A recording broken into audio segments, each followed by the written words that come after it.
Yeah, absolutely. Yeah, absolutely. That escalated quickly. Well, yeah, that went weird. Do you feel a bit... Hey, boys!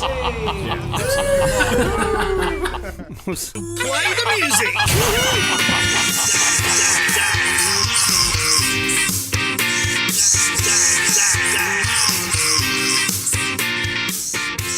G'day and welcome back to another edition of Stacks Podcast.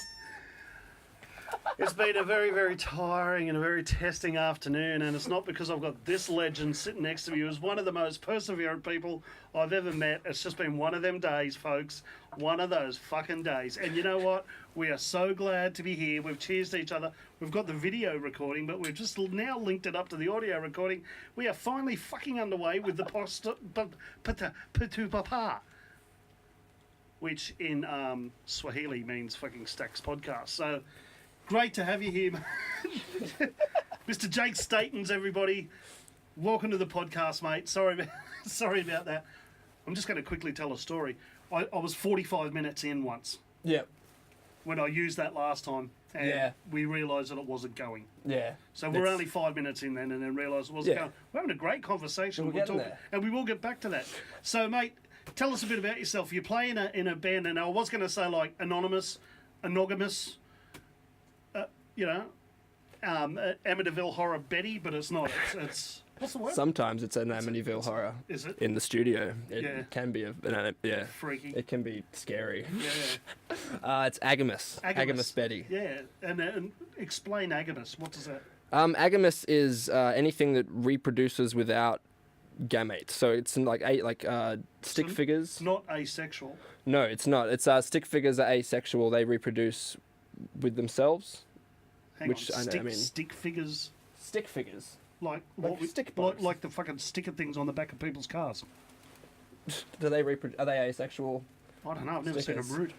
Actually, that's one of the things we need, because I've seen them cook on a barbecue, go on surf, and have. What about mum and dad having a good old fuck? Right. We're just a swinger couple. So mum and dad, and then it's like, yeah, exactly. I like it. The neighbours. Yeah, we need to bring in a whole new range of those My Family stickers. Absolutely. So I'm down the wrong path with stick figures. That's right. Oh well, I mean, if Agamous was to be put in the context of a sticker on the back of someone's car, I guess it would just be like a white blob.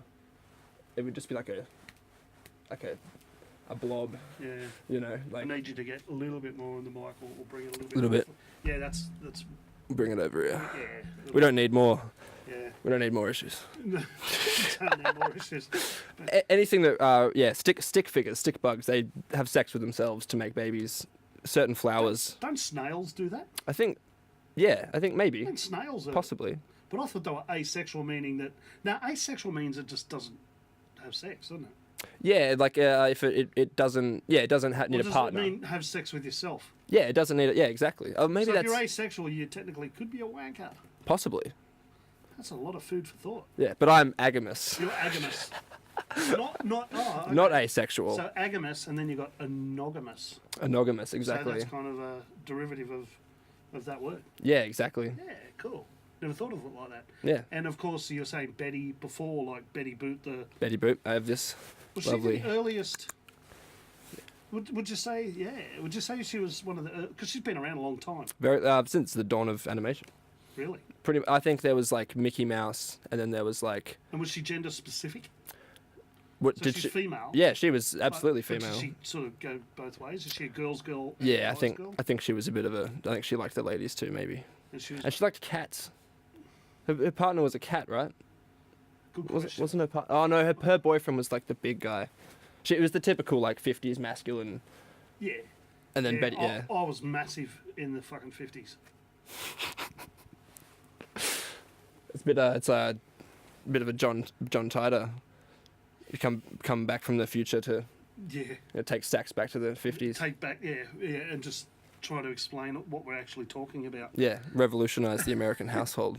It'll be these guys are the devil. That's real bad. It's real bad. That's real bad. They need savior, and if they can't be saved, they need deporting. Absolutely. Deporting. Unchristian music. Mate, so you're an interesting cat. You're into a lot of things. You do I a am. bit of filmmaking. And, I do. What's your Because I mean, from what I've stalked about you, Yep. and the little bit I do know about you, you're kind of a dark guy. You're kind of into the No. into the I don't know, the darker regions, the darker realms of, I don't know, what would you say, the mind or the I read a lot of perception. I read a lot of Nietzsche. Do you? I read a lot of Nietzsche. That's all it is. It's just too much. I just wake up and I read Nietzsche and then Heidegger for lunch and then. Did you get into like the dark Japanese anime and things like that as well? 'Cause I did notice you're into a bit of that kind of thing. Yeah, I love anime in a way. Like if I say I love anime fans will like say no, you don't actually love anime. Like I appreciate it a lot. I have friends who are right into it.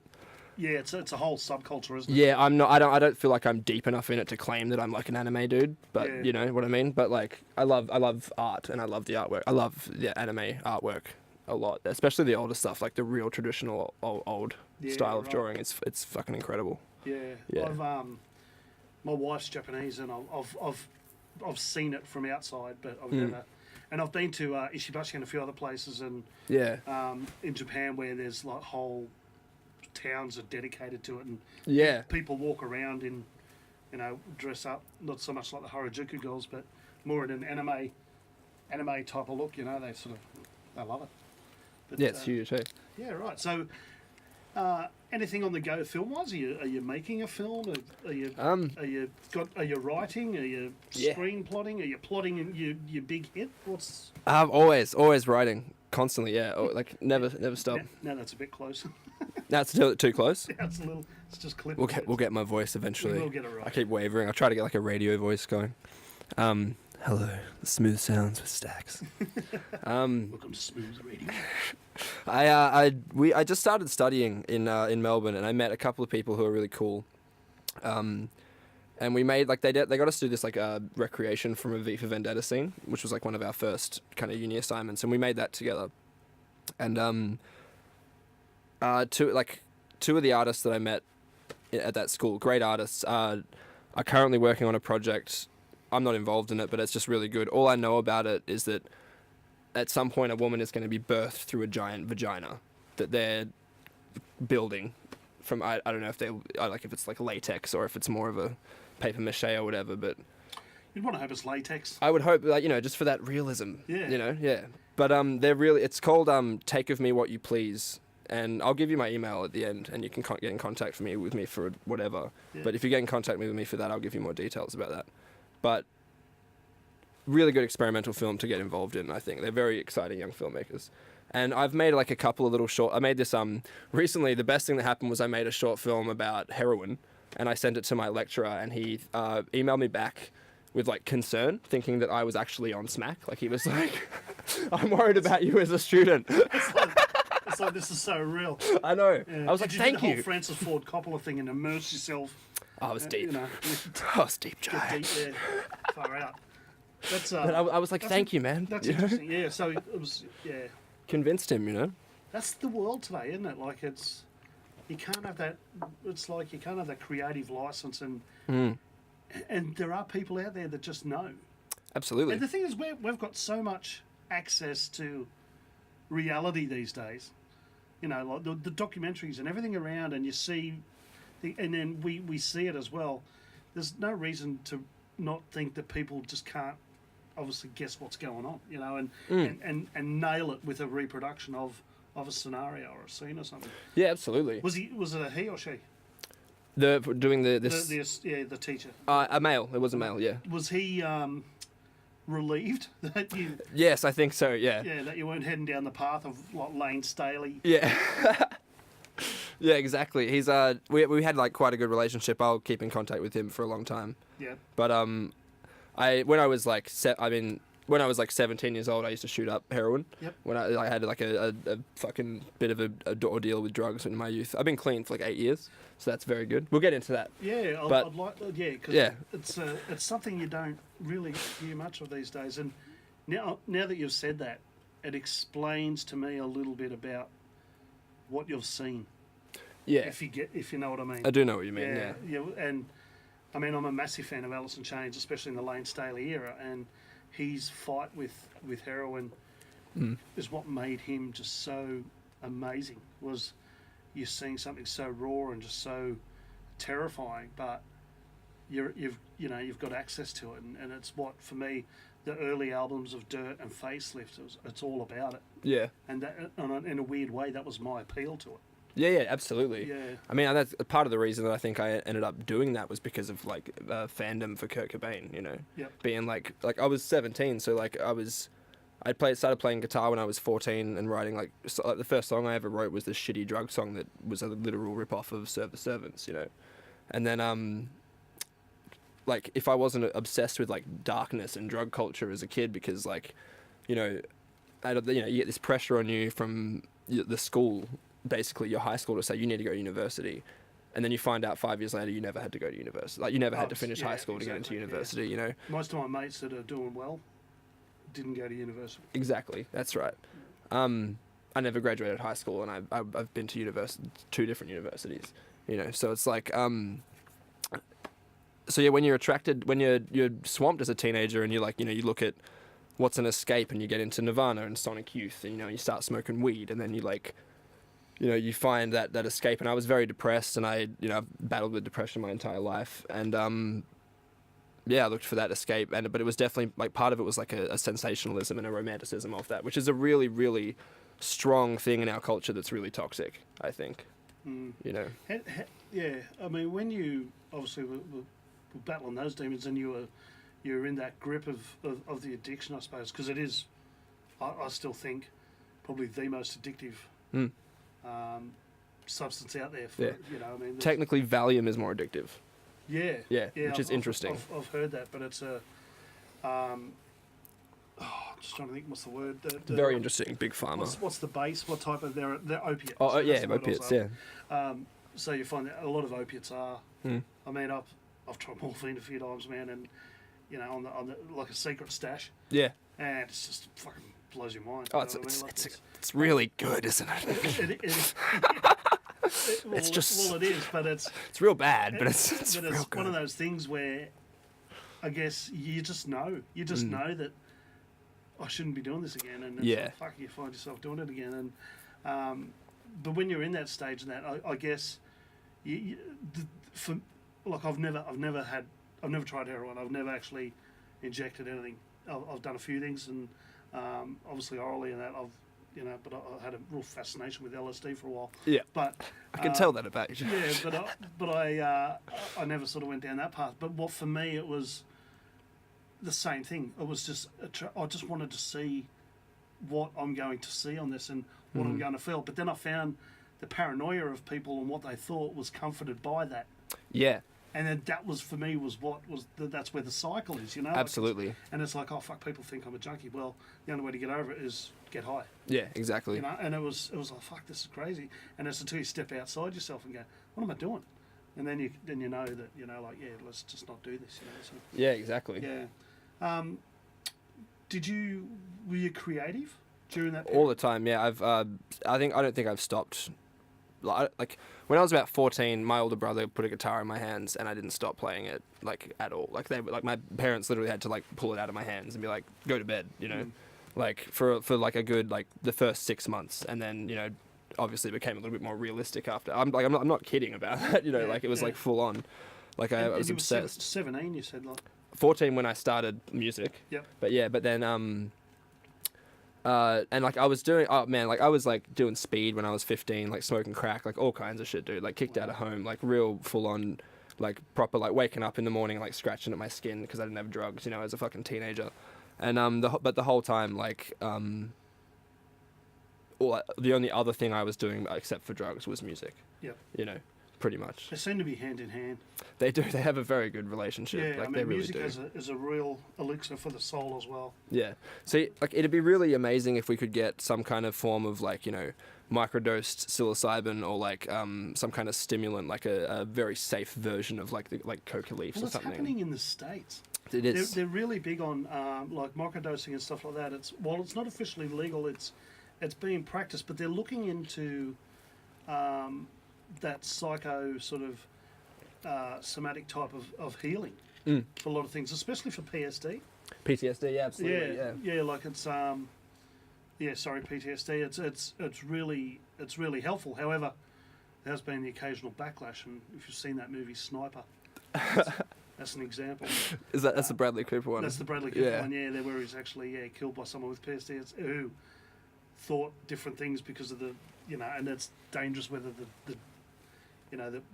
the amounts are right or wrong, or whether or not he's got a gun in his hand while he's off his head at the same time. Yeah, so exactly. I guess environment as well. Have you tried the float tanks and things like that? No, like a I think that's something you need to give a shot. Yeah, that's the sensory deprivation. Yeah, like if you ever get on something that's going to sort of like a psilocybin or something like that. Yeah. Or something that's going to, or some form of even edibles or something like that, which is sort of, if you ever jump on those and then just jump in a float tank, and they reckon it's, Yeah, it sounds incredible. I've like, how much is that, the float tank? What do they rate? It's like a couple $100 or something? I think it's like about $90 for about 3 or 4 hours or something like that. That's pretty good. That's pretty good value. Just, what it is that all the senses in your body are switched off because there's none of your senses are going, oh, I'm sitting on a chair. Yeah. Oh, hang on, like my butt's getting sore because everything is removed and the temperature sort of meets your body temp. So there's not even the senses going, I'm hot, I'm cold. Yeah. So what it does is deprives all your sensors of reaction, and your mind switches into a real.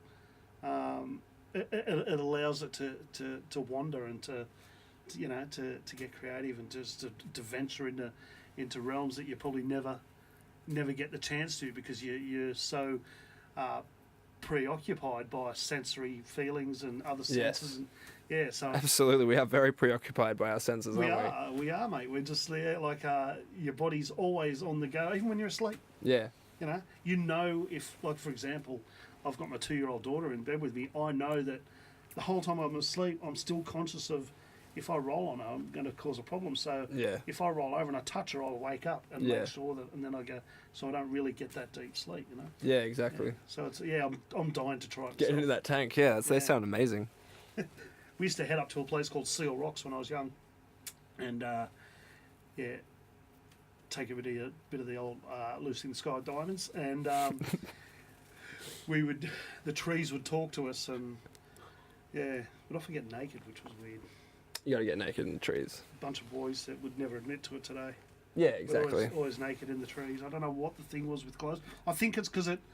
Was it one specific friend that always wanted to get everyone naked? Simon. So I just constantly... No. Come on, No, guys. it wasn't Simon, no. It'll be fun. Simon! Why? Leave me alone, Simon. No, it was never like that. It's like that now, I tell you. Completely different today. But I remember one of the things that really stands out to me was when you visually look at something, you imagine, your mind is racing and you imagine it's other things. And we walked down to the beach and we were standing waist deep in the water and the waves were coming towards us and we thought the mountains were moving. Yeah. But it was actually and then it wasn't until we got smacked in the face by a wave and then rolled up the beach like laughing and cracking up and just scared the shit out of us really, and ran back up the beach and stuff like that and just freaked out. And I think for 2 days we were hiding from everybody in the bush and stuff. I was starving by the time I come good. Yeah. And but it's funny how like that was just a memory that I remember. And my mate Scott, that we done it, he was the guy that we were like that and the waves hit us, and I'm sure he'd remember that to this day. But I think you need to do that. I think it makes you. I'm going to say a better person if you experience that, and then you can make a call on a few things that people have been through. Yeah, absolutely. But I've got a question about heroin. I thought it was a thing of the past. I thought it was a 90s drug, and I thought that it had been and gone.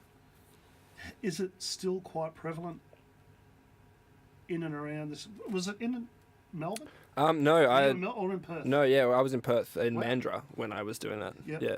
So a lot of the time, like it's like speed is everywhere. Speed is it's harder to get heroin. We did a lot of OxyContin, morphine, prescription downers, but And was this because were you searching for the key to creativity? No, not at all. No. I was like looking for a way to like, I don't know, man. Like I wanted to, like not exist. You know, it's like it was more like it was a real fucking. So it was total escapism. Yeah, it was escapism completely. It wasn't. Yeah. Like, I mean, I've dropped acid before for like thinking like, oh yeah, we'll drop acid together, we'll fucking make some music on acid, it'll be sick. And it definitely, like, psychedelics help music production. Ketamine helps music production. It does. Like, it's, you know, if it was administered in safe ways, and like we could all make some really trippy fucking music, you know, even more trippy. But yeah, no, it's like like shooting up was never a part of like a creative thing. It was definitely like a romantic nihilism thing as well, you know, as like a kid being like, yeah, like. I don't like. I'm depressed, like fucking, you know, all that kind of shit. But then Was it scary knowing that you're not knowing what the product was and that it could be a real hot dose? You know what I mean? Like, yeah, no, that's a scary thing. Is that ever in your mind when you're doing that? No, like I mean, it would be now. You know, if I was like, I mean, I haven't touched a needle in like almost 8 years or something. But if someone if any drug, if someone gives me like a cap or like a pill, I'm a bit like, whoa. You know, like I don't know if I even want to do that anymore. Yeah, but when I was respect you there, that's great. Yeah, when I was a kid though, no, it was like I hope there's something in that, you know, like kind of thing. It was like, give me the fucking bleach, man. I think I was especially the 20s. Oh, exactly, dude. Early 20s. Yeah, you just think there's nothing that can hurt you. Yeah. Did you actually? Because do you paint as well? I do. Yeah, I paint a lot. So okay, so you're a musician. You like to paint. You're making films. So you're very visual with your creativities. Very much so, yeah. Yeah. Oh well, I suppose it's audio as well, but. Yeah, but I would like I want to do like cinematography. Yeah. So very and visual. If you could describe the paintings, I mean, you haven't got. Do you float around with your genre a bit, like, or are you? Yeah. Or are you sort of there's a lane and you're kind of in that lane.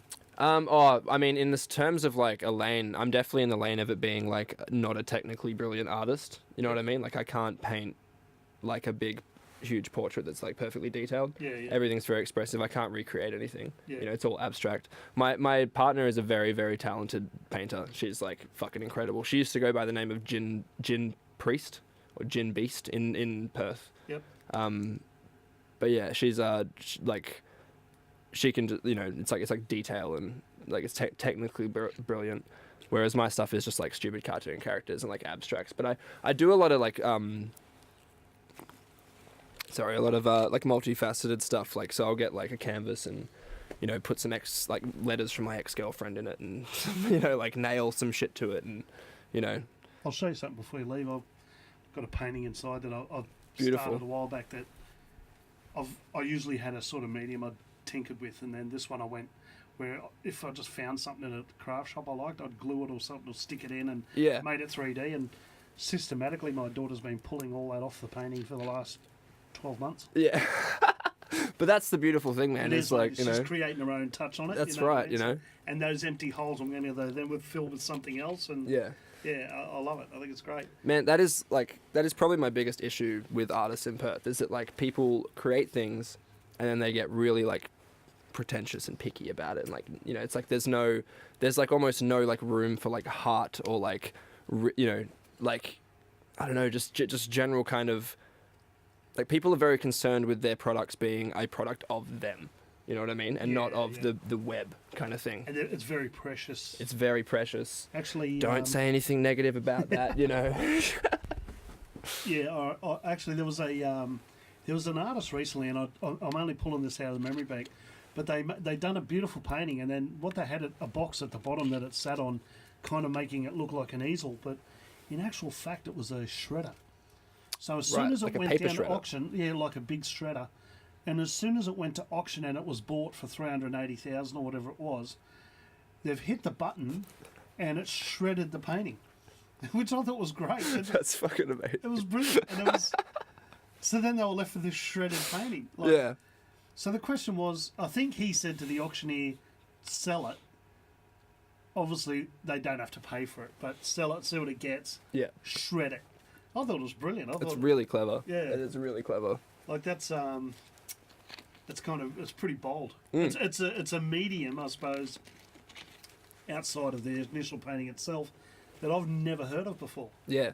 And for me, when you sort of talk about filmmaking, the movie The Grudge, yep, whether it be the Japanese version or you know the English version, but to use television as a medium while you're watching television, Yeah. as the medium that's used. Yeah. For the, I thought that was genius. Absolutely, that's why it's so And successful. That's why it's so scary, because Yeah. it's like you're watching the telly. Hang on a minute. How do you know that video that you're not watching is the same video that fucked all these people up? So, Yeah. So it's not, you're not looking at it from outside. You're involved because that's the medium. And Yeah. I went. A lot of people didn't get that, and I went, man, that's fucking unreal. That is really cool. You know, that's the go. I just thought it was great. But yeah, that was. It is. It's brilliant. Yeah, and the way she come all that telly, you're waiting for this thing to come. Yeah. It's way better than that A Quiet Place. Yeah, well, You know? what's the big one at the moment? Bird Box or something. I don't know. It's a new movie out. It's called Bird Box or something, and it's they can't either hear something or they can't see something. That's A Quiet Place is you can't make noise. Oh, is it? Everything's got to be silent. And bird boxing is just what they call it. I don't Maybe. know. I just had someone send me through a photo of the blindfolded guy shitting on the floor. Oh no, that's the one with Sandra Bullock, and there's all those memes of her carrying her kid and everything. Yeah. No, I don't know what that's called. I had no idea what it was, and I had to figure it out. And then I went, "Oh, right, it's a movie called." It's bird something. Yeah, I kept it's calling it bird shit. But yeah. it wasn't bird shit. Bird house, bird box, something like that. Bird box, yeah, Yeah. something like that. Yeah, bird cage. I don't know. Something. But it's another you can't see. So that's what happens. It's like as soon as a horror film like Tarantino comes out, writes that format, everyone wants to rip off Tarantino.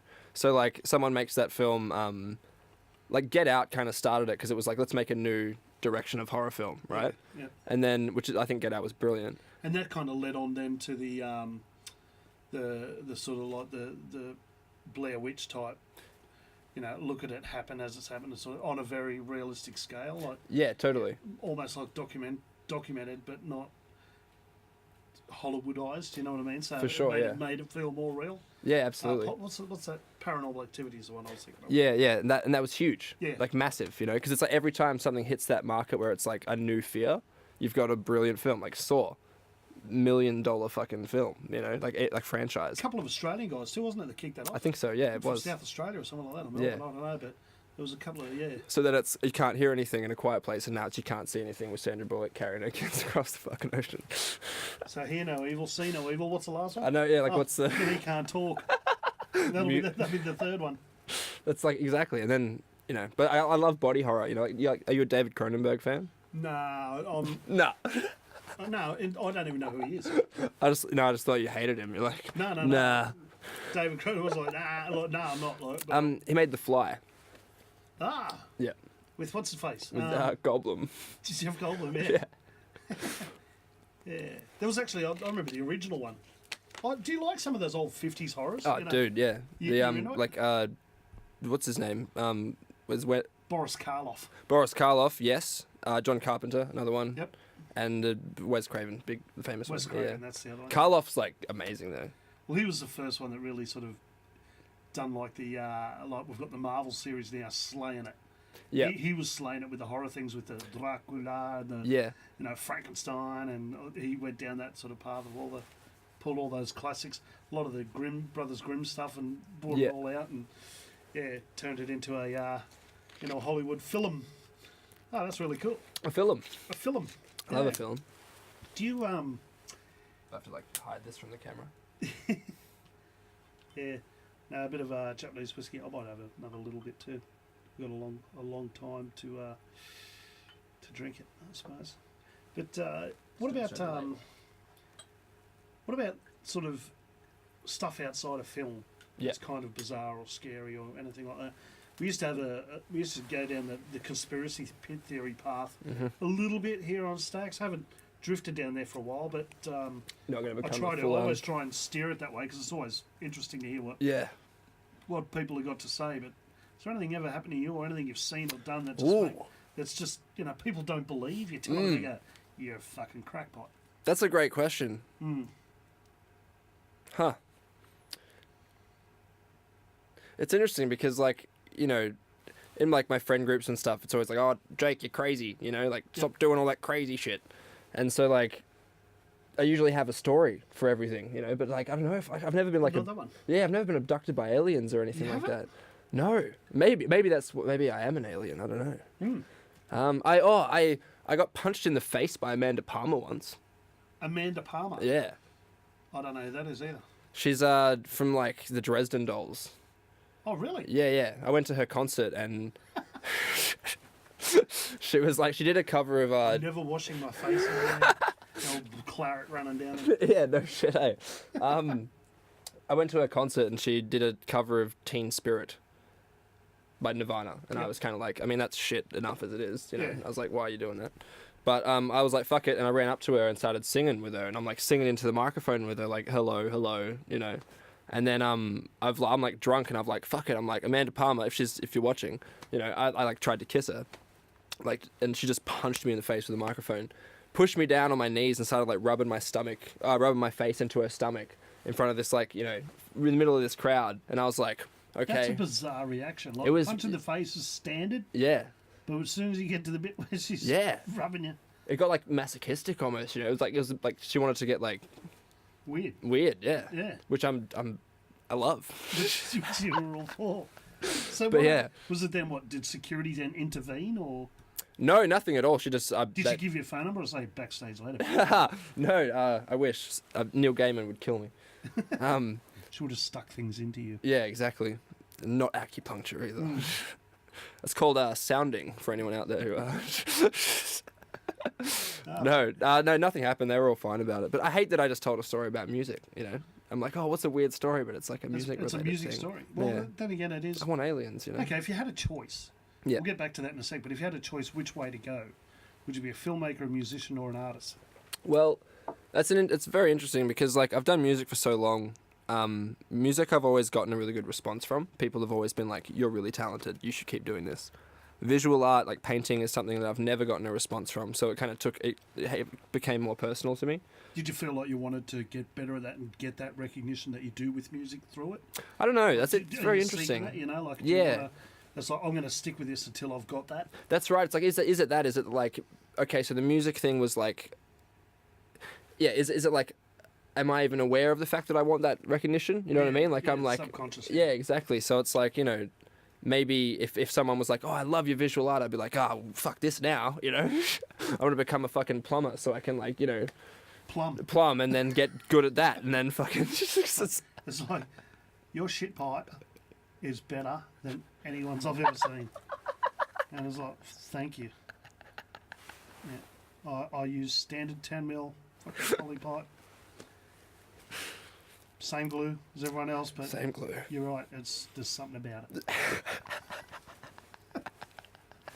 Thanks. And heard I it here guarantee you the first. turds will slide down better than that one. Then the actual last podcast I did with Blind Spot, we just kept going back towards turds. The whole it was weird. turd. Yeah, and it's funny because 3-year-olds are obsessed with it. Oh, yeah, poos and wheeze. Poos and wheeze. Poos and wheeze all the time. Yeah, you got any kids? I don't. I have nieces and nephews, a lot Yep. of them. Love kids. Yeah, Really, so, really, Yeah, you're yeah. into the wheeze and poos thing. Oh, yeah. They love it. Yeah, They as soon do. as you do a fart joke, I think it's hilarious. Oh, yeah. Yeah. It's amazing. It's so easy to entertain kids, dude. People like, I don't understand. I got like mates who like are like, how do you like, you know, like my brother-in-law will be like, how do you connect with this kid, you know? And I'm like, man, you just gotta like get on the floor and play trucks with him, you know? Yeah, It's like, it's fine. Like, Yeah. oh look, it blew up. My daughter's obsessed. She got a doctor's kit the other week, Yeah. and she's got like all the little, doctor stuff, the thing to look in your ears and all that. Yeah. And I told her that Dad's got no brains. Can you keep looking in my ear till you've seen some brains? And for a couple of weeks, she goes, "Oh, Daddy's got no brains." Oh no. The other night, she goes, "Daddy, what? I found brains." Oh, well, Oh, it's, I don't know who was happier, yeah. but it's good. Like you just got to, you got to do that kind of stuff. Like, And is that because like, what is she actually seeing there? Is that a good thing? It's like, oh, well, what- she could. I don't know. I was concerned the fact she could see through to the other side. yeah. That was a bit of a worry. And the more extreme it is, the more they like it. Yeah. If it's like, oh, the whole world's gonna blow up, then it's like, what? What? Yeah. Yeah, true. I was listening to another podcast the other day, and on it, they were talking about this Spider-Man that came and done a party for these young kids. roughly Spider-Man? Yeah, Spider-Man, yeah, roughly the same age as Kiki, and he said the guy was coming down off something. And he was just like, didn't want to be there. Yeah. And, like, the kid's like, "Oh, it's Spider-Man." He's like, "Hey, kids. What are we doing?" The guy's just gone, "Dude, Spidey, there's your $100. Go home. Yeah, good. Go home, man. Go get some more of what you're on and fuck off." That's bad. Yeah. Spider-Man's coming down. Yeah, so it's we usually touch on this sort of theory thing, but look, some people, I've had people on here that write down chemtrails. Yep. Talking about that, but Oh man, we don't have to. It's not one of them things where you have to go down. But dude, can I I'll get a good friend of mine. I'll put you in touch with him, Yeah. and he will come on and talk to you about so much stuff, man. Yeah. His name's Guy. Guy, shout out. Let's get Guy in and talk. Yeah. We'll have a major conspiracy. Fuck yeah, theory let's have a three-way podcast. conspiracy. Fucking. He's great. Me and him spent a lot of time together talking about like playing poker and chess. And Guy's the kind of dude, right? This is actually, you asked me if I have a weird story about aliens. This is probably one of them, right? Like, Guy's the weirdest dude I've ever met in my life, dude. I have so much respect for him. We used to play chess, and he would sit with his back to me, and he would just call out the numbers, like E to F, E to square 4, whatever. And I would play both sides, and he would win every time. So he's pretty cluey. Like, he's pretty cluey. but he loves it. Oh man, like he became a hippie, got into astrology for a while, and now I don't know what he's doing with that now, but then he loves it. He's the guy who got me onto John Tittle. Yeah, one of the things I love about this thing is that people do come and talk with this bloke. Yeah, exactly. And it's great, and it's good because you get people that it's always good to get those referrals. So yeah, definitely get him on board. But before this runs out of its first series of batteries, yes, geez, that was quick. That's only like half hour in, but let's listen to one of your songs. Absolutely, yeah, cool. That'd be great. Tell us a little bit about the song that we're going to listen to, and then let's have a listen to it. All right. Do you want the depressing stuff first or the pop Yeah, stuff? I love depression. Should we go depressing and then happy? Yeah, let's leave on a good note. Let's leave on a good note. Okay, yeah, all right. No, you're right. Actually, I was thinking about this before, but no, you're right. All right. Yeah. I'm We don't recording. want anyone driving along and go fucking truck. Yeah, exactly. Especially Yeah. Because I'd sue. Cynic Cloud is the name. It's called Kevin's Song. I wrote it about a very good friend of mine after I went through a very serious breakup. Was like having this, the typical, the mad fucking, I'm sad breakdown. He said to me, like, mate, it's the fight in the dog, right? It was his words of wisdom to me, and like kind of just like pulled me out of my shit a little bit and made me be like, you know what, you're right. Like, I can get over this. I can get over fucking, I've been through worse than this. This is fine. And then I wrote this song that's kind of just about loss and like how things aren't really exactly what you think they are at that time. When you get further on in life, they'll seem different, and like it's good to have a healthy amount of cynicism, I think. I want to record all of these slower tracks as a full album and get as many like musicians in Perth on it if I can, kind of thing. But yeah. Yeah, it's good to collaborate. It's so good. And it's nice because everyone's got a different signature. Yeah, I exactly. always said that with music, like the guitarist in my band and I, we both play guitar, but we both play so differently. Absolutely. But together it's nice, So Yeah. yeah. So the song is Kevin's Song by Agamous Betty. Kevin's Song by Agamous Betty, and here, check it out. We'll be back in a minute.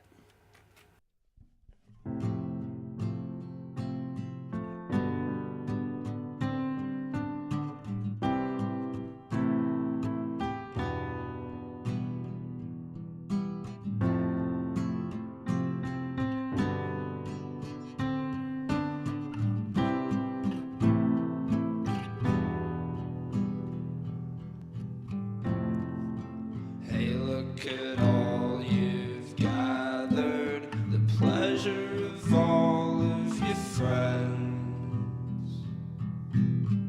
Responsibility pressure is mounting, the measure of every man.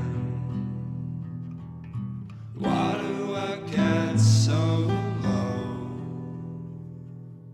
The summer of 16, buzzing with the beautiful.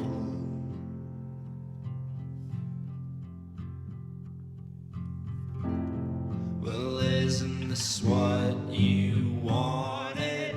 The infamous passerby.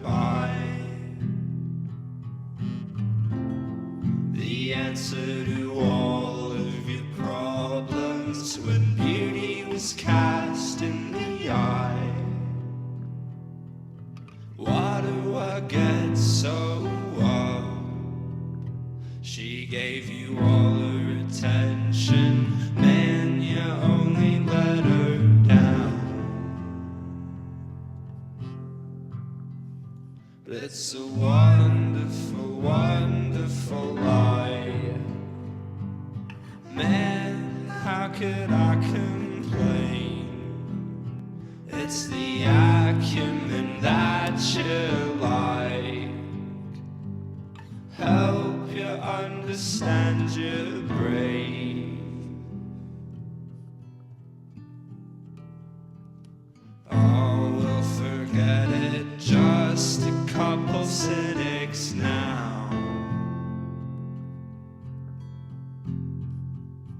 I wouldn't wanna be here waiting for permission to be living without you.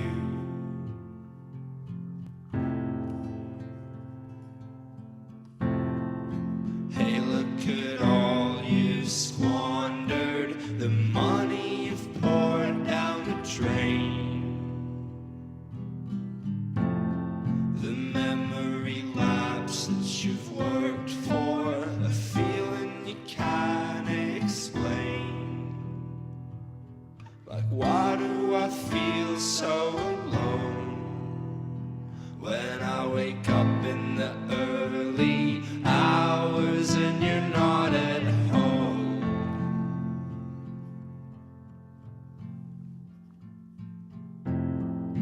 Well, look at what you're missing, a beautiful bird in a cage. The risk of potential for something, a chemical caught in the flame.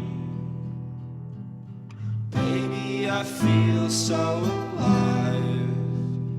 It's probably just the weather, maybe it's the alone time.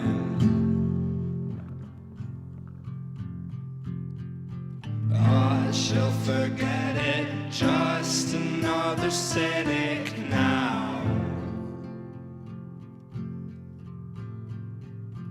I wouldn't want you sitting around looking for reasons to be thinking about me.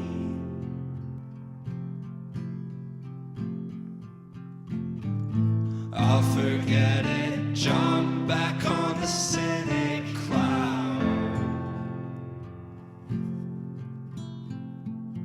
I wouldn't wanna be here waiting for permission to be happy without you. 'Cause it's a wonderful, wonderful world. Oh, how can you complain when you said it's the fight in the dog? Help me understand I'm brave.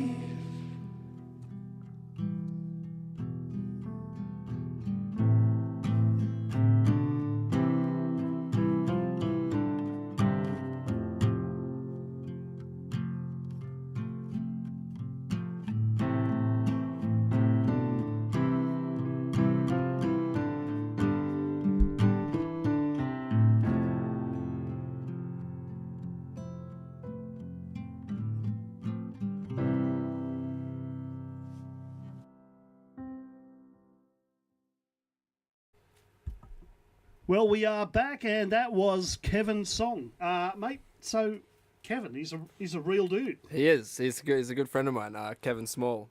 He works for Colorbond. So he's a real dude. His name's Kevin. Yeah. And is he small? No, it's one of those. He's actually really tall. It's an ironic name. He's like 6'4" or something. A little John. Yeah, exactly. He's a big dude. He's got a real like jelly face, you know, just if he doesn't like hold it all together, it just falls apart and just goes everywhere. You know? I don't even know what that means, but he should grow a beard, and that way, yeah. He should grow a beard. Some people just should grow a beard. They should. They I really should. Grow a beard. I don't know if I'm allowed. I don't think my wife would ever touch me if I grew a beard. She wouldn't like it. Nah, just resemble too much of a bear, I suppose. I don't know. Yeah. Kumo in Japanese. Kumo. Bear. Kumo. So, Ohio-san? Ohio means it's morning greeting. Morning, yeah. Ohio gozaimasu. Ohio gozaimasu, yes. Ohio gozaimasu. Watashi wa Jai desu. Yes. Bokuwa. Ichiban Stacks podcast or Ichiban podcast ね。 That's unreal. Yeah. Bokuwa samurai desu. マジでよ。 Masha 本当にね。 I really want to learn Japanese. So- So I'm Yeah, it's working cool. on It's it. cool. It's I do swordsmanship as well. oh, do you? Yeah, See, here we go. just started, Swords, as in making them. No, as in like learning Japanese sword to train to fight with Oh, Japanese you mean swords. kendo? Yeah, kendo. Yeah, Yeah. we do bits of like Krav Maga as well. Yep. But like, yeah, and we did some Japanese sword stuff the other day. It's really, really cool. So is it a Yeah, martial so art you're fluid. doing? Is it a Yeah, it's just FMA, like freestyle martial arts. freestyle? Oh, right. And Yeah. they do weaponry. They do weaponry. Yeah, it's do really you cool. work with Sai or Tonfa or any of those other ones? Or So that are they Sai, like so let's go Ninja Turtles for a second. Yep. They're the little swords, the needly ones. Yes, Raphael. Like Needle in Game of Thrones. You know, she had that little. Nah, I'm better with the Raphael. Okay, let's go Raphael. Yeah. We haven't done any of that yet. Haven't done any of That's that? really cool though. Tonfa is it's like a baton, but it's got a little hook on it. Yeah, That's Tonfa. yeah. No, I haven't It's seen one. used for grabbing and putting people off balance. Yeah, And things like that. It's But so it's all amazing, representative of farming tools used in Japan, yeah, right. and especially the Okinawan rice paddies and the Yeah. Okinawan style. Used a lot of when they do kata as well. It's in Exactly. it's in To the side. Yeah, a martial arts. that's it. Yeah, he knows martial arts.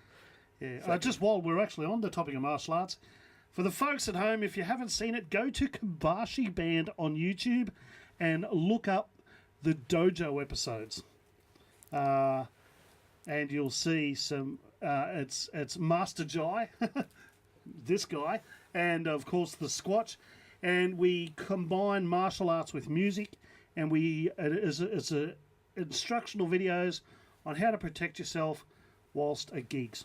Oh, cool. I'll check that out.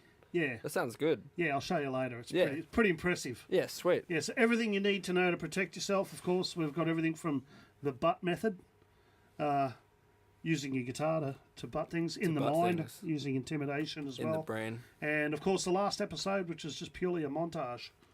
Yeah. Well, yeah. Yeah, so Yeah. you got every good martial artist, every warrior, true warrior, has somewhere got a good catalogue of montages. Absolutely, they tucked do. away somewhere. That's right. Yes. We're working on ours currently. Very good. So so we're saying do a bit of kendo. So Hmm. you actually you're using the cane. I haven't used cane yet. I've only done a couple of lessons. I used to do it when I was younger Yep. with my dad. My dad's a second dan black belt in Zendo Kai. Zandakai, yeah. Yeah. So Aikido's the one that uses a lot of The traditional bamboo. katana and things like that. So, Yeah, for sure. yeah. Outside of kendo. Yeah. Kendo's the sport, Aikido's the art. So, Yeah. Yeah. A good friend of mine, Connor, used to date the former kendo champion of Japan. Former female champion. She was like, I think I know who you mean, but I you couldn't would. tell your Yeah, name. her name's Kana. Kanako. Yes, maybe. Hmm. And I only met her like once. Kana for short, but Kanako. I think it was Kanako something. Yeah. It's my wife's name, actually. It's a very popular name in Japan. Traditional name. So. Sayaka as well. Is that popular? Is it? I don't know. I've met two. 2 Sayakas. Two Sayakas in Australia. Wow. I always wanted to meet a Japanese girl with the surname Fakahara. Oh, yes. Yeah. Still yet to meet one. With That's, that surname, you know, yeah. Yeah. And I remember a joke when I was younger. You could change now yours she- to... Huh? You could change your last name. To Fakahara. Yeah. Yeah. It'll probably be next week's. Each week on this instructional video that goes out in the dojo. That's why I have the dojo on the door. Yeah. I'll have to explain it Yeah, later. you know, I'm keen to hear about it. I'm going to put in the background now. So in the background, up there, you're going to see a bit of the dojo about what's going on. You're not going to hear the. Actually, I will insert it. Here we go. Really, Pimple. Are you serious? I'm serious. Some of the skills you showed there were It's amazing. mind blowing. Well, Brazilians underpaid, I know, but thank you, Master.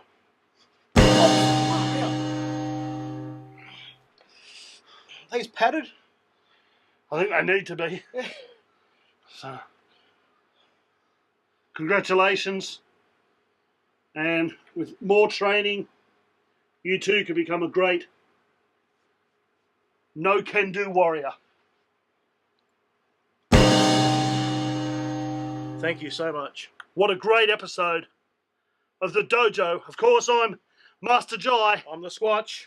That's the Squatch. Tune in next week, and we're going to do a bit of ground defence.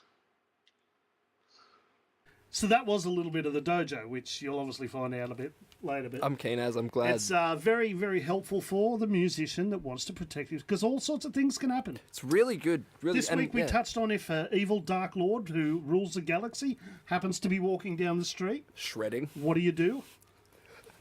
And Shred it's harder. basically just fuck off. And Yeah, exactly. everybody carries androids in their pocket, And you run. and you put the android there to do all the fighting. A bit like BB2 or R2D2 in the films. In the films. So, yeah. This is how you cheers to that. Thank you. Arigato gozaimasu. Yeah, so it's pretty cool. I love it. I think it's Are you a amazing. Star Wars fan? Did you love did you Star get Wars, into all dude. that sort of the geeky Yeah. stuff? I'll tell you, I haven't watched any of the new ones. I refuse. Yeah, not Like, a sorry, bad thing. dude. Did I you love watch, the originals. Did Jar Jar Binks fuck things up for you? Man, I was kind of like 14, 13 when they It came was kind out. of aimed at your age. Exactly. I loved them. Yeah. You know? I love Jar Jar Binks. Like now, if I watched it, I'd probably be like, half an hour in, I'd be like, oh, this is getting a bit fucking irritable or something, you know. I But thought, nah, I watched Rogue One and I thought that was the best one since the original series. does it have Jar Jar in it? No, No. no, Yeah. I haven't watched any of the new one. yeah, that I watched a lot of like what was the cartoon series called as well? The Empire. Clone Wars. Clone Wars. Yeah, I Yeah. watched heaps of that. yeah. Watched some comics. Like played the video games. I love the originals. Are you know? a gamer? Are you into video games? I used to play a lot of like Fallout 4, shit like that. I have friends who are like way into like they're like Dark Souls 3, like I beat wish it I on was the a gamer, hardest because shit. imagine on the screen and in there with all the sound, and Yeah, it'd be pretty awesome. it'd be sick, man. Yeah, I'm interested in VR. You know, yeah. Actually, that's stabbed a lot of hookers in GTA. That's Have ya? oh, heaps of just like stupid amounts, man. Yeah. What's the best comeback you got from a lady of the night when you were plunging, like 6 inches of, God, what do they say? Damascus steel into her body? I was like, you don't know me. Yeah, I love that one. That's You so good. don't know me. It's like what? I'm stabbing you. She's still You got sassy. the wrong girl. Yeah, I love You those don't ones. know me. Those are real good.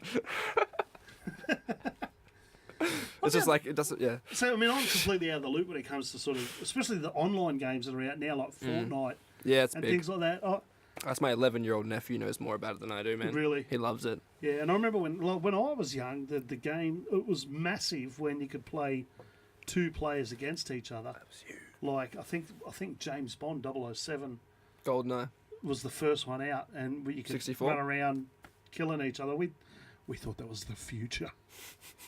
Yeah, but I've never been a gamer. I've just got too many other things going on. Yeah, I wouldn't call myself a gamer, but Because you I paint like 'em. and you draw and you create music, and gamers don't really have that.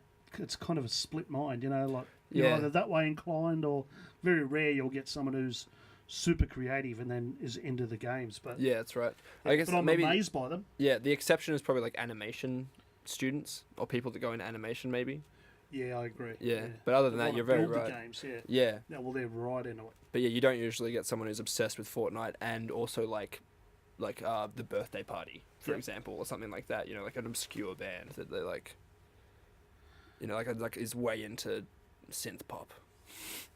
I've got a question for you. Yeah. That's right. That's good. Have you ever had a gig that just was weird, or just something went apart Yeah. from tonight, Yeah. which we had a glitch with the computer shutting down and doing weird stuff, but then Facebook was down. Yeah, there's something going on. Yeah, Like, it's there's true. Yeah, something going on. I feel like I might have actually single-handedly caused this. Caused Facebook to collapse. Yeah, I and think- Pro Tools. yeah. Not to load up. I swear to God, it's all my fault, man. It's all your fault. It's all me.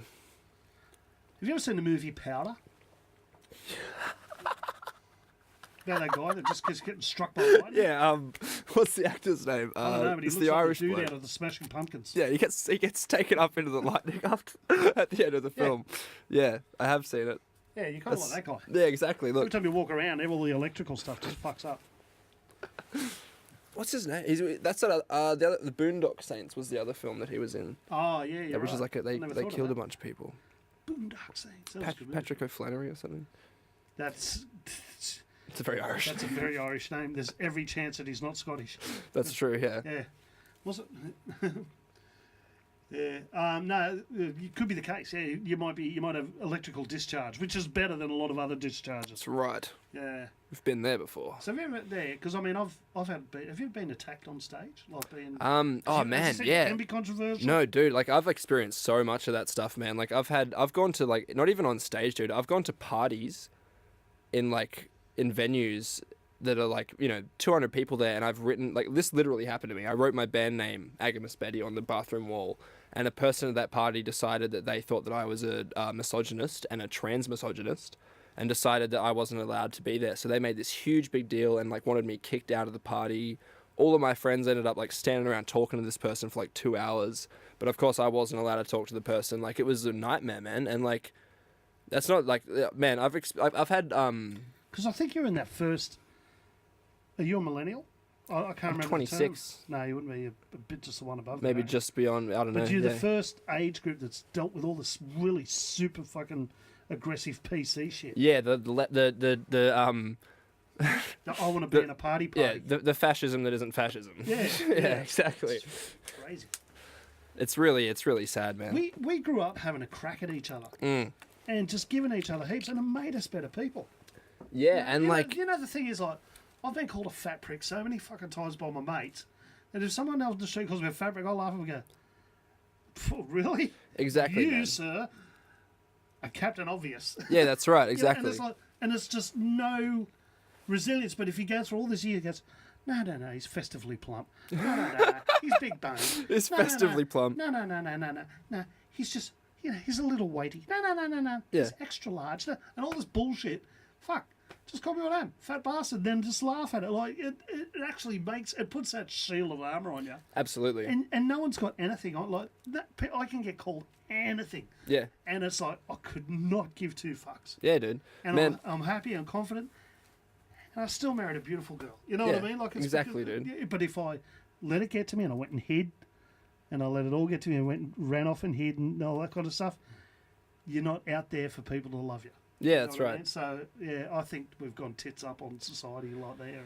Yeah, dude, like, it's interesting because, like, I mean, I agree with this idea of, like, inclusivity and, like, let's, like, get some, like, leftist agendas into the political regimes and everything. Like, that's fucking great. What I don't like is that, like, you have people in bars that are literally calling each other out for, like, things like microaggressions, Yeah, I've heard of microaggressions. and then there's microaggressions, and then there's... But hang on, people in bars are calling each Oh, other? dude, man, like... Hang on, so they're going to be upset at someone who's a microaggressive person but are willing to get into a fist fight with somebody? I don't think any of them have ever been in a fist fight in their life. That's man. the difference. Yeah, too. that's right. It's That's a the very big difference difference. right Dude, I grew up in Geraldton getting beaten up by Indigenous people like every day, Yeah, and I have great relationships with like Indigenous communities and people who literally beat me up in those communities. Like, I'm friends with now as You an got an adult, understanding. Exactly. You know But- when to shut up and when to... Yeah, but And you know the culture because, yeah, exactly. But and that's like Indigenous culture is something I have a massive respect for and a massive love for and a sadness for what's happened to those people, and it's very close to me. This new idea of like millennial leftism that's like this really kind of like socially, I don't know, like socially fascistic regime they're trying to fucking push on people through very, very soft tactics like I'm more offended so I'm right, Yes. that is toxic to our society. It's toxic to the youth. If you can't have a fucking conversation about something that's controversial, you are going to make zero progress. And like, if you're going to get upset about someone, like the problem that I have with it is all of those people who sit there and like in bars, like the real extreme. Like, I have very, very good friends in the LGBTQI plus communities, like fucking power babes who are like, yeah, you're a good guy, But like when you have people screaming at each other at like the Bird because, someone used a micro invalidation when they themselves like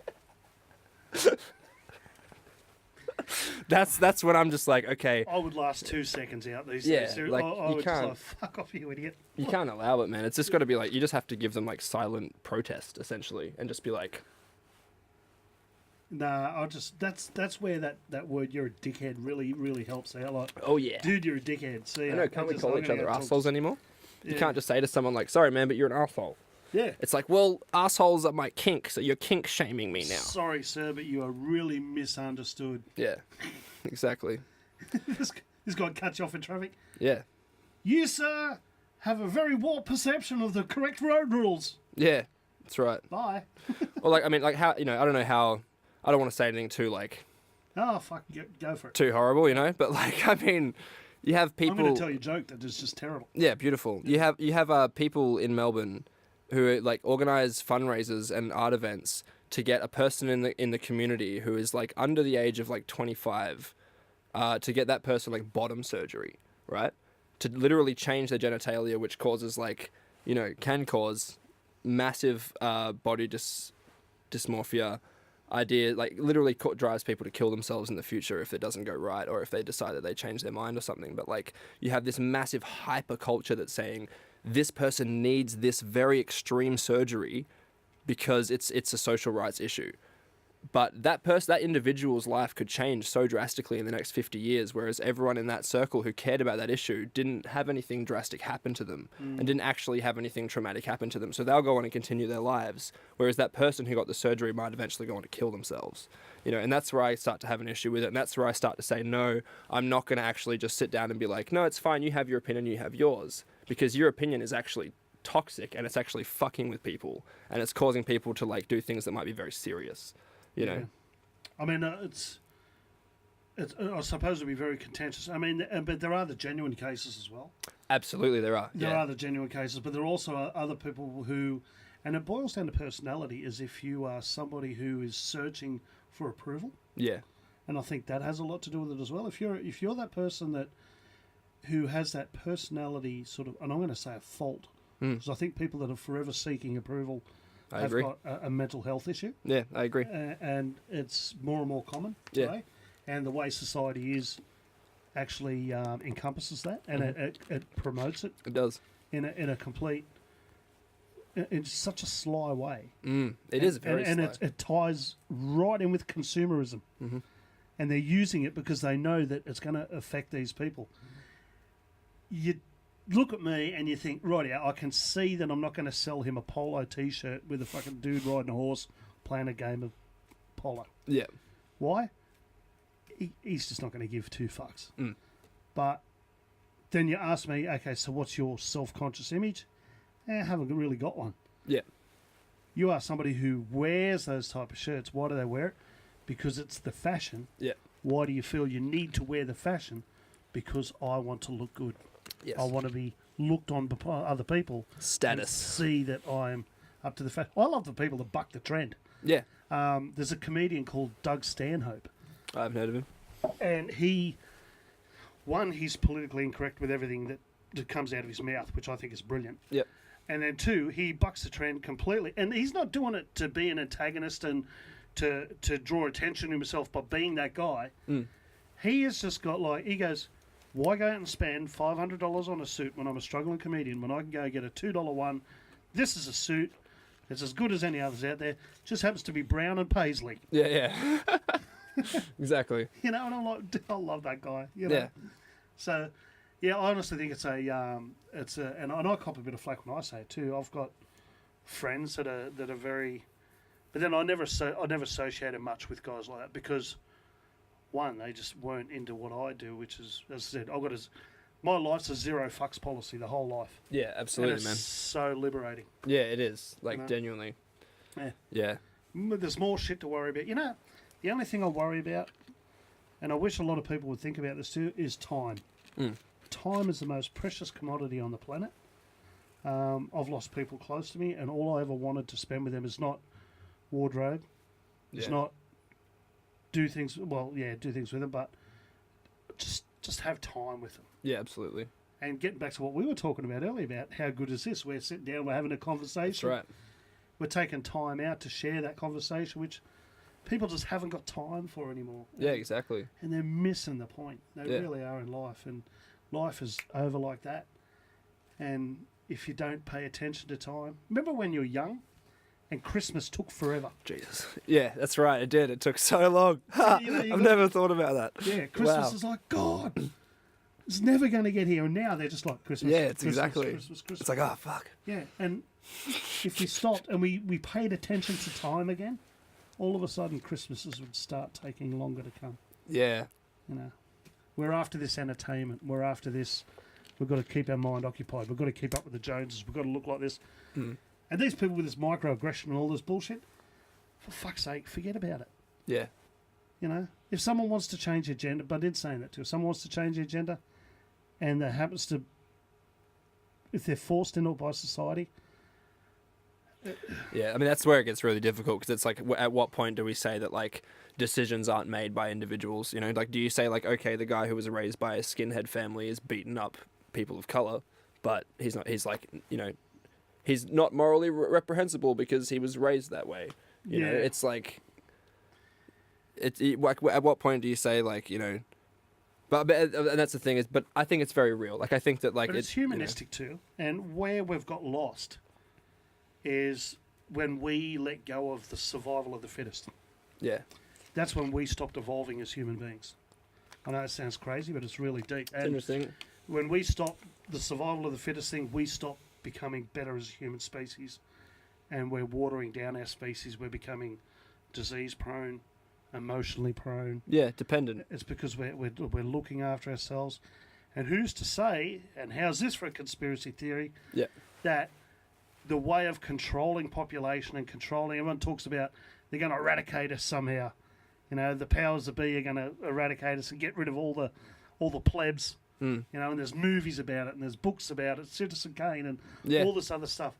But who's to say that it isn't through, like, backdating our ideals and our thoughts to make us a weaker species, and by looking after us and all that kind of stuff, we're not being the fittest. We're not getting that alpha male breeding with the alpha female and building this human that's strong, tough, resilient. Yeah, that's right. And all that kind of stuff. So that's just the way it is these days. So, in all honesty, I know that sounds radical and very insensitive. Yeah, totally. But you're going to tell me there's sensitivity in the animal kingdom? No, that's right. So it's the fact that people need to be handed everything in a very sensitive way is really upsetting.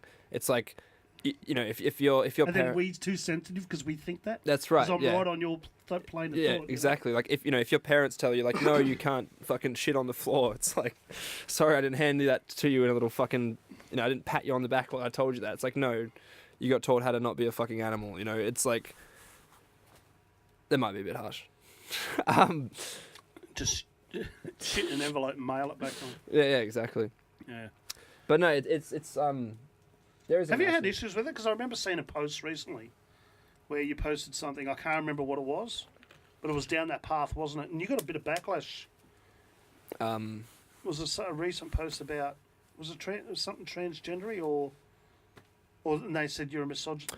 Come back here about being misogynistic. Man, like, I get that shit all the time. I had You're someone I need to follow because it's very interesting, dude. Like, I'm a feminist, by the way. You know, like, I fully fucking believe in equal rights and equal opportunity.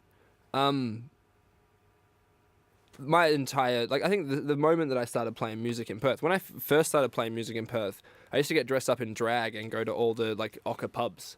I go to, like, the Swan Basement, the Swan Lounge in Freo. And I specifically remember this dude in a blue shirt, like, screaming at me, like, you fucking faggot. You know, and, like, fully, like, wanted to throw shit at me. And then after the performance, he was like, wow. Like, I was playing my songs, these emotional love songs, pointed at him, like, in the crowd, like, asking to be hit by this guy, you know? And afterward, he came up to me and he goes, you know what? Like, you're really confident, you're really talented. And he shook my hand. And it's like, that's, you know, I started doing that kind of shit. And then, like, I did so many, like, performance art pieces that involved gender politics and, like, animal rights and just anything that was, like, trending at the time. Because, like, I want to be an artist that talks about everything. Like, I want to be like a maximalist, you know? I don't want to say, no, I'm just about veganism. It's like, I care about animal rights, but I also care about, you know, sustainability of, like, the human race, you know? I think we're completely unsustainable at the moment. Absolutely. But I just really dislike the idea. Sorry, I'll let you continue there. I just hate that people are like, get rid of all humans and the planet will be great. It's like, well, no. Not all humans.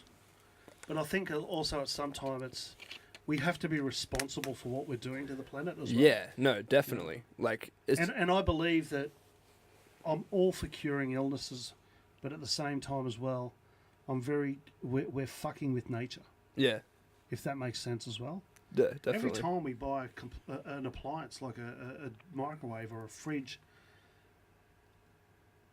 once again, there's another wild theory, but I think electromagnetic is what life is all about. Life is all about magnetism and electromagnetism. Yeah, I agree. And I think the whole Earth is held together. There's no such thing as gravity. It's all magnetism. Yeah. And I think we're created. And if you look at, when someone takes a board and they'll put a bow up against it and then they'll play it, and you see the shapes that are made through sounds and frequencies. Yeah. I think we're just a byproduct of frequency, and I think everything on the planet and everything that exists are byproducts of frequencies and sounds. Yeah. And if you look at it, it's shapes like 5-leaf flowers and things like that. Then you look at the 5-leaf flowers, and when I dived down that rabbit hole, it was because there's this hum that's on the earth that's here constantly, but because we've been around for as long as we have, we've tuned out to it. Yeah. And that hum governs life, and it's. Then you get in, and I had a great chat with Pete about the Fibonacci sequence and how that plays in on it as well. Absolutely. And it was like, this to me, that's like the God. So, and everyone goes, well, why do people love music so much? Think about it, because sound is our creator. Yeah. Sound is our God. Sound is what governs who we are, what we think, the way we look, and everything. Yeah. Why are we equilateral? Why is there's we're like yin-yang on wavelengths. everything that we've got. Yeah, and it's right down that path. And and I think with modern medicine and all that kind of stuff, we can go fucking with all that. You know what I mean? And all this stuff's fucking with that, and that's what's causing the cancers and all this sort of microwaves passing through the air and radio waves and all these frequencies of stuff in it. Well, it's actually stuffing the things that create us. So Yeah. Yeah. Do you know, like, we don't degrade as fast in the ground as we did like 50 years ago.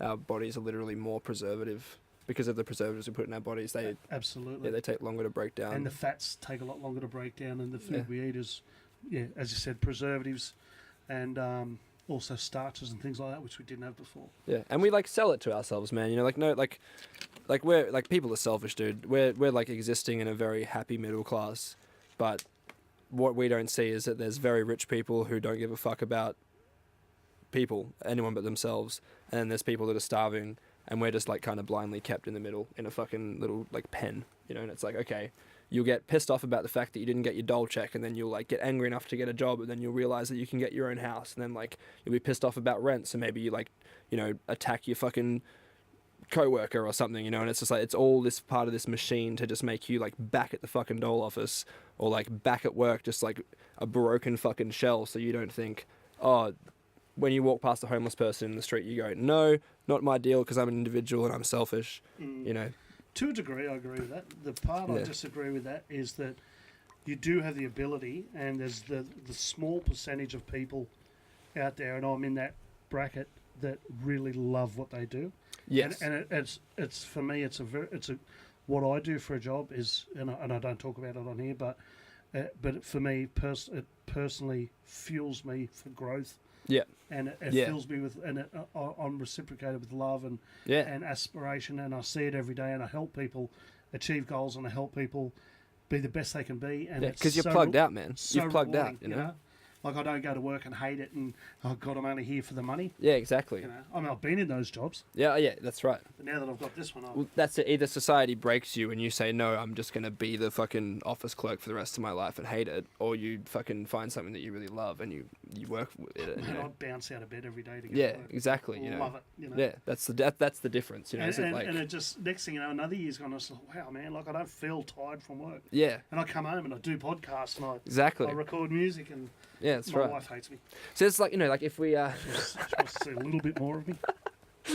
But if we like, education is the first step to everything, right? Like if we really educated young people about finding, like, man, I was amazed that when I went to film school, I was like, wow, one of the first things I noticed is that other kids there don't even want to be there. They just want to do it because they have to go somewhere, and then it's like the amount of different roles I saw where I thought of people who would fit that role but would just never would even think to do it. Yep. And it's just like, wow, man, if we actually educated people to say that you can do so many different things. Yeah. Like, you can be a fucking lighting guy on a film set and make decent money instead of huffing fucking paint, you know? Like, but the other thing too is I worked in Indigenous communities for a while, and I've taught music programs up through the Kimberleys and the Pilbara and all that kind of stuff.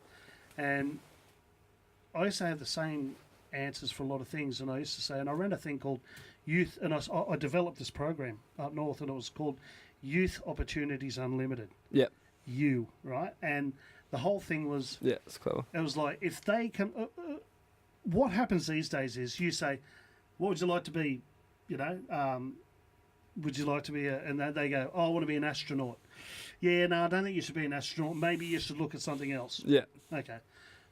We went in with a completely different philosophy. If they said, I want to be an astronaut, we go, that's awesome. That's really good. Okay, let's look at what you need to do to become an astronaut. Yeah. And all it was step one. Yeah. Let's do step one. What's that? Well, you kind of need to go back to school. Yeah, exactly. Okay, so then let's look at that. And we didn't look beyond that. We just went step one. Or they said, I want to be an artist. Okay, well then you need paint. Let's step one. Yeah. Let's obtain paint. So important. And then they reach that goal. Okay, now let's look at step two. You need canvas. Let's go, and we need to come up with a way to get canvas. What do we got to do? Got to go to the shop. Simple things, and then when we've got the canvas, beautiful. What do we need to do? We need to find subject matter. You need to find something that you want to, an interest. Don't just paint whatever comes to mind. Really want it. Yeah, exactly. And we just taught people different things. People said, I want to be an AFL player. That was very common. Yeah. Or want to be football stars, hip hop artists, or work on stations. And for a lot of the girls, they wanted to be mums. They really wanted to be mothers, or they wanted to work in like the hospitality. A lot of them said hospitality industry. So we just go step one, but it was facilitating the dream. Yeah, exactly. And out of that, we're getting more results than just saying, no, you just need to study and you should go to uni. Oh, no, what's on offer? Well, you can do A, B, or C. Yeah, that's right. Do they want to do that? No. Yeah, well, sorry then, I guess Do they you ever must... finish a course? No. Why? Because they just don't want to be there. And that doesn't go just for the Indigenous mob up there. That's also anybody. Oh, absolutely. Stick them in a mindset. I'm sure that half those guys you go to school with that are only doing it just because they have to do something. Yeah, exactly. They couldn't give a shit about filming something. No, and I that's bet right. they don't frame things nicely. I bet they don't learn the editing process. Oh, they don't even pay attention, man. Yeah. But they'll fizzle out. But they'd be great at something else. That's right. But they just don't get the opportunity because, as you say, it's like It might be ABC. hands-on, so maybe they're great at set building, but it's hard to facilitate everything. Yeah, exactly. Like they're there to learn Yeah. the basics of film production. Unfortunately, it's not set production, which they're better off doing carpentry or something. Yeah, and you can't facilitate everything for your society, That's like at all. Cool. Yeah. Are you happy with the way things? I mean, obviously you're not.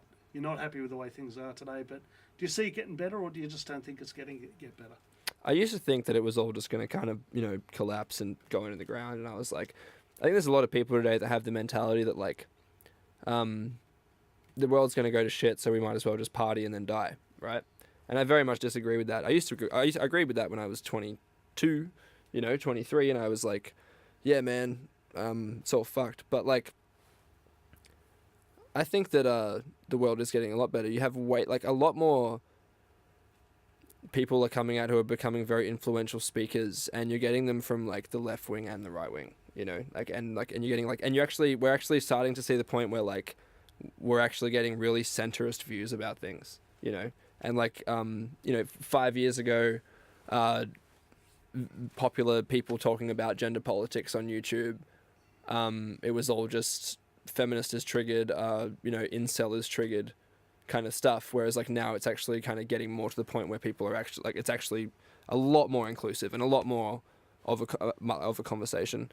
But like, I mean, the bottom line for me, man, is I just like don't care about what anyone fucking thinks about my shit or like about anyone's shit. Like if there was a more exclusive art scene in Perth, I think there would be better art in Perth. I don't agree with things being inclusive for the sake of being inclusive. Yeah. At all. But then again, you never know. Your time might come where, by bucking that trend and being the way you are, it'll become a thing. That's right, yeah. It'll become what am I going to do? No, well, we'll get back to that cycle of rebellion. Yeah, exactly. And I'll become a lefty. It happens all the time. It's Yeah. happened all through history. Rebellion, compliance, rebellion, inclusivity, rebellion, Exactly. compliance, Yeah. rebellion, So, yeah, you never know. And mate, I saw the 80s come back recently. Yeah, exactly. And that is the best point to make, really, is that it is all... It's a trend and it's something that is going to fizzle itself out. That's right. in 5 years And we'll as have well a as the different gloom idea. and doom too, you know. Absolutely. You know, I mean, they I've always said, like, when you talk about population and you talk about things going on in the world, and if we're that worried as a human species, where people got to let it go because there's no control. Yeah. There is no control. No, that's right. We're not in And I control. don't believe that there's someone out there pulling the strings, because you can't control, 16 billion or what do we got? 9.5 billion people. Yeah. It doesn't matter 7 billion. how much control you think you've got. You just can't control that many people. Exactly. It's out of control. What we need to do is learn how to shoot a gun, learn how to look after yourself, and kill an animal in the wild. Move to the hills. Move to the hills. Move to the hills. Here on Stacks, how to prep Hunt for your own food, doomsday. Doomsday preppers, and you'll be fine. And I think and that I though, guess that's man. the appeal with all the zombie apocalypse movies as well. Yep. People are sort of thinking, well, that's the only way out. So it's going to happen. And I mean, I remember watching a thing the day after, a movie called The Day After in the 80s, and it was about after a nuclear holocaust. Yep. And for me, then, when we're going through that Cold War with Russia, and that was the scariest thing I could have ever seen. Yeah, totally. Where nowadays it's not that, it's more. But in actual fact, that's the thing. That's right. It is still Cold War. That's still the one that's, if it's going to come to I that. think what do they call the situation in Iran now is like a soft war, or with Iraq and the United States, it's a soft war or something. It's like it will always just be kind of thing. Like, yeah, it's weird. Well, that's another. Then it's like also like another a whole hour and a half discussion. yeah, because it's also a proxy war, right? The money-making process out of that and all that kind of stuff, and who's got all that and who's Yeah. controlling that, and Who trained Al Qaeda? definitely not the Bushes. It's Yeah. no, it's for real though, man. Like, it's sad because I mean, like, you read like Aldous Huxley. No, Like anything. when it comes to being like read things, I haven't really read a lot in the last 6. Well, I'm saying that the whole Game of Thrones thing, I read right up to Winds of Winter, but the Silmarillion kind of killed my love of reading. Right. The Yeah. Lord of the Rings. Yeah. series. Interesting. Yeah, it burnt my brain. Yeah, I've heard things it's really difficult and it's kind of It can scattered ruin and reading shit. for you. Yeah. It really can. I come out of spending a month trying to understand it, just going, what the fuck? Yeah. Yeah. Totally. I've just wasted a month trying to make sense of something that was probably never meant to make sense. Yeah. Yeah. And it's like, if you've got to be uber geeky, know all the folklore, and half of it may make sense. Yeah. So. See, and the interesting thing is that there's no like there's no I do watch a lot of documentaries. So. yeah, but there's no PC culture in like gaming. Like, I mean, there is, but like in specific sects of gaming culture, there's no PC culture. In in like sport culture, it's not really a PC culture. Like, this kind of like a oppressive PC thing only really exists in the arts, in the humanities fields. It doesn't exist in like the law. True, firm, you don't see know? a Me Too movement in football. That's right, not at all. But at the moment, funny you say that, because rugby league, which is the sport that I like, is going through a massive shake-up. In this year alone, the off-field incidents that happened, there was sexual abuse allegations, there was violence, there was drug use, there was just about. If you can name your top 5 vices that humans do, Yeah. apart from murder, Yeah. they all happen in the off season for the rugby league, the game of rugby league within Australia. So I guess it's now going to be thrust into that as well. Yeah, absolutely. And they've done it to themselves. It's Yeah, it's the thing that interests me is that like we don't look at individuals. We look at like we say like the Me Too movement has the Me Too movement started with like it was about the film industry, right?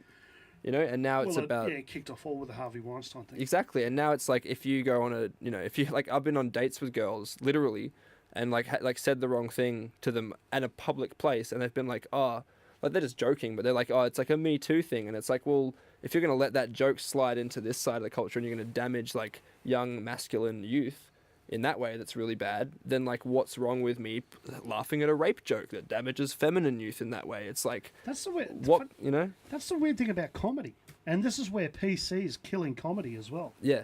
Because I want you to take this away from me. I want you to go look up a guy called Anthony Jeselnik.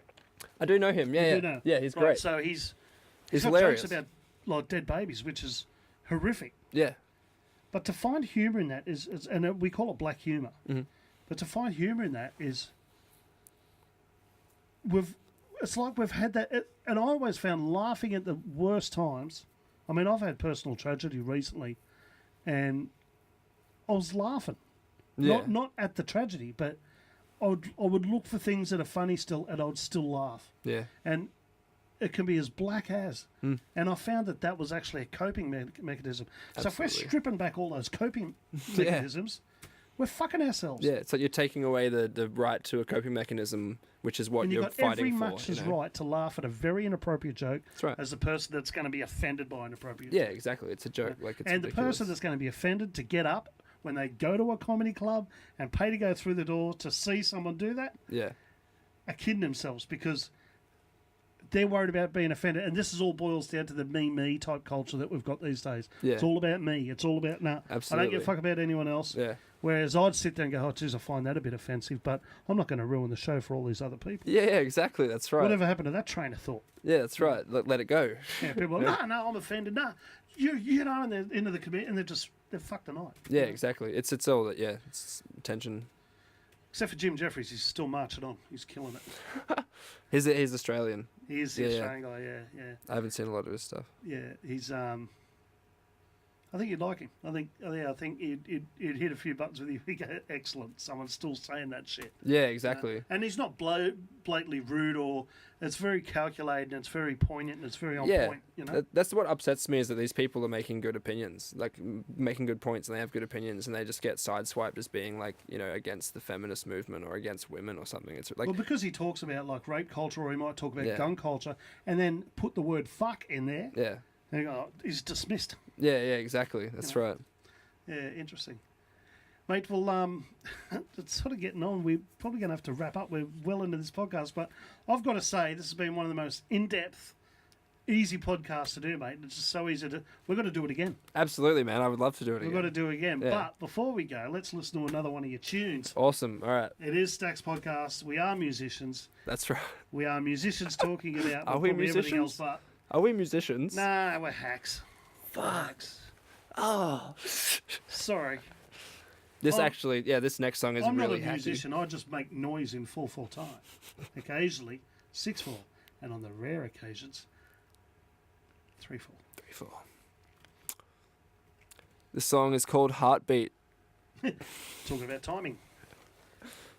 So, can you tell us more? This one's a Oh, bit more, yeah, sorry. This one's a bit more uplifting. This is the complete opposite end of the spectrum. This is a very commercial friendly, radio friendly, commercialized pop song that I made. It's just, you know, it's about like it's the youth today. Like we get in quick relationships and then we move on. You know, like it happens a lot. Yeah. That's it. And like it's like So it's like heartbeat is in a good way. Like when your heart sort of... Look, when you meet someone, yeah, or you might be intimate with someone for the first time, and yeah, your heart feels like it's going to launch out of your chest. yeah. Are we talking about that? Yeah, we're talking about that. 50 Shades of Heartbeats. Let's listen to it. Dude, love talking to you, man. Absolutely. Thank you so much. Oh, I absolutely loved it. Well, it's great. I'm glad I cyber stalked you and got I'm you in so because, glad you stalked me, Joe. It was really good. And, mate, look, if anyone's out there and you guys are still playing with... I'll be playing... Anonymous Betty? Yeah, no, I'll be playing in the band Amel Brain. Amel Brain. Amel Brain. We might be changing our name to Incest, Right. but we're not sure. And incest. We also might have a new member soon. Is it all... Are you guys all like the one family? We are We are family? consanguineous. Wow. What he said. Mate, absolutely had a cracking podcast.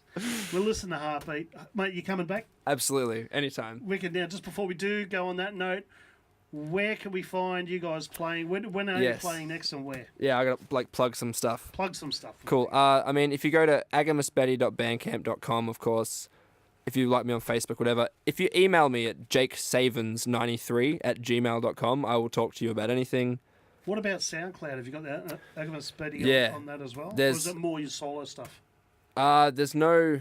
No, the Amel Brain project is a very weird experimental thing that we're doing, but that's like what we're gigging in. But I'm trying to get this music into a band format. Yep. But at the moment it's pretty much just online. And, are you happy for people to go into your back catalogue with previous bands? Oh yeah, absolutely. So that band Mind Canary, which Mind Canary. was recorded with Pete as well. It was Pete recorded with Pete Renzula. Which is great stuff as well. It's very interesting. It's Scudley Records. Does he still call himself Scudley Records? Yeah.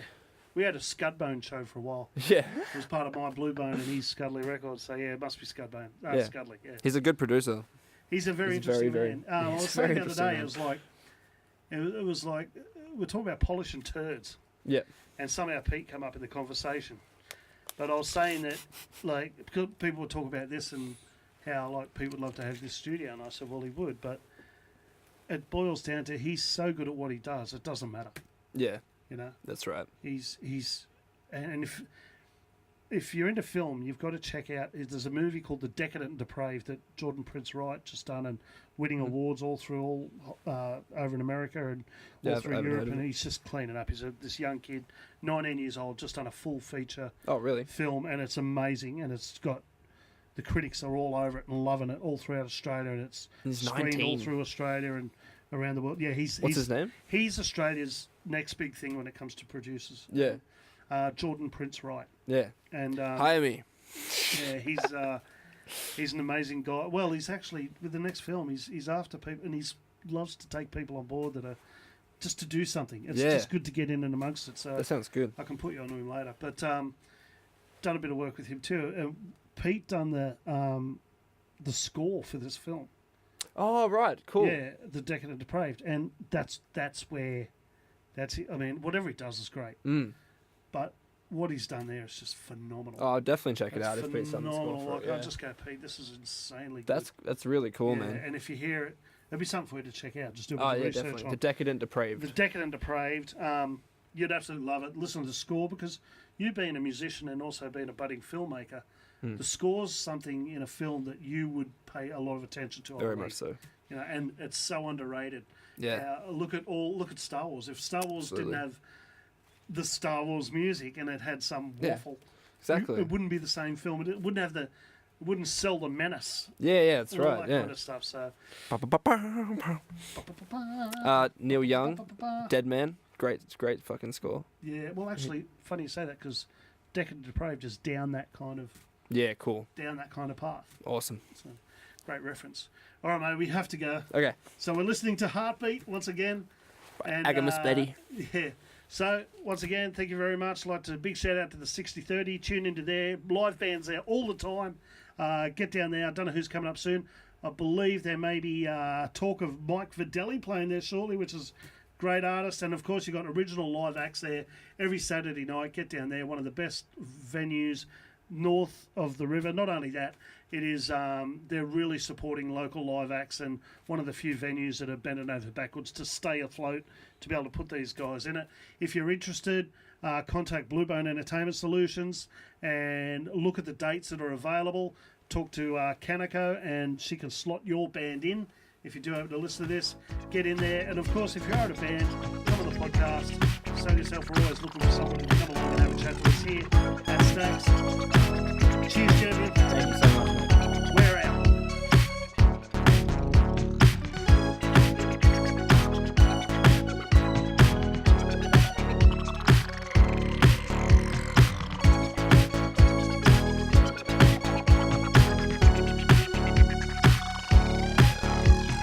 You make my heart beat, that counts for something. I don't know who